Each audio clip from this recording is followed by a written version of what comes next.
Conexão Ciência. Como medir o capital de ciência de uma pessoa? No episódio de hoje, o professor Jailson Rodrigo Pacheco, da Universidade Federal do Paraná, nos explica as diferentes formas de mensurar esse conceito, com base na teoria da pesquisadora Louise Acker. Então, basicamente, ela faz uma analogia com uma mochila, tá? Então, tudo que você consegue colocar dentro dessa mochila e você vai carregar durante toda a sua vida é o capital que você acumula. Então, fazer atividades científicas, conversar sobre ciência, ser alfabetizado cientificamente, garante que você tenha um alto capital científico. Claro que algumas coisas são bem abstratas, então saber quanto que a pessoa é alfabetizada cientificamente, isso eu não consigo materializar num objeto para colocar numa mochila, por exemplo. Mas ela faz essa analogia.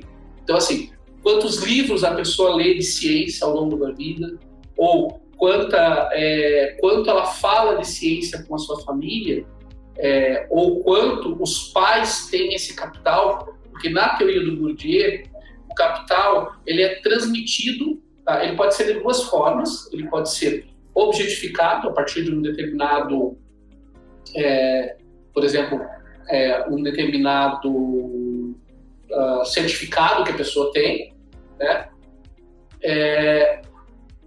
Mas, basicamente, uma boa parte desse capital, ele é simbólico, né? Assim, quanto que eu sei de ciência? Você não consegue olhar para uma pessoa, mesmo cientista, e dizer, esse aí sabe tanto de ciência. Você sabe muito ou sabe pouco. Então, ela tenta, no questionário que ela cria, selecionar perguntas que tentem identificar quanto do capital objetificado a pessoa possui. Então, quanto que eu consigo medir? Então, quantas horas por TV, por semana, você assiste de programas que falam de ciência? Quantos livros de ciência você lê por ano? Tá? Então, ela tenta usar essas ideias.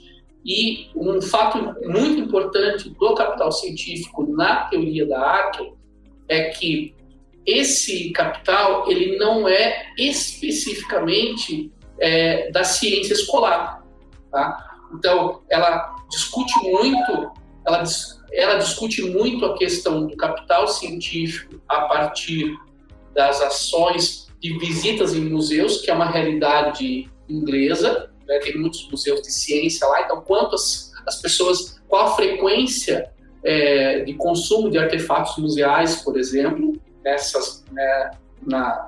no Reino Unido, e ao mesmo tempo quanto de atividades científicas fora da sala de aula, tá? Ela tenta traçar isso de forma tão importante, tão demarcada na pesquisa dela, separando do campo científico dos cientistas, que esse conceito de capital de ciência que ela traz, ele é usado na pesquisa de percepção pública do Reino Unido. Então, para a pesquisa da percepção pública, como tem no Brasil a pesquisa de percepção pública, lá no Reino Unido, eles fazem a pesquisa e já medem o capital de ciência de cada uma das pessoas. Então, quantas vezes você vai para o museu, quantos livros de ciência você lê ao longo do ano, quantas horas por semana você passa assistindo programas sobre ciência. Então, basicamente as atividades de divulgação científica que a pessoa está consumindo como cidadão, então, fora do ambiente escolar.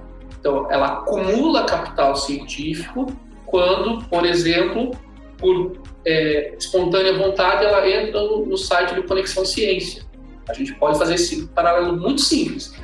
Quem está aqui acessando os nossos canais, seja um podcast, seja entrando no site ou assistindo algum vídeo do Conexão, a gente, se a pessoa veio espontaneamente, ela está espontaneamente acumulando capital científico. Agora que entendemos um pouco de como medir o capital de ciência, no próximo episódio o professor irá contar como isso se aplica no Brasil, mais especificadamente no Paraná, onde realizou sua pesquisa. Mas chega de informações. No próximo episódio tem mais. Conexão Ciência.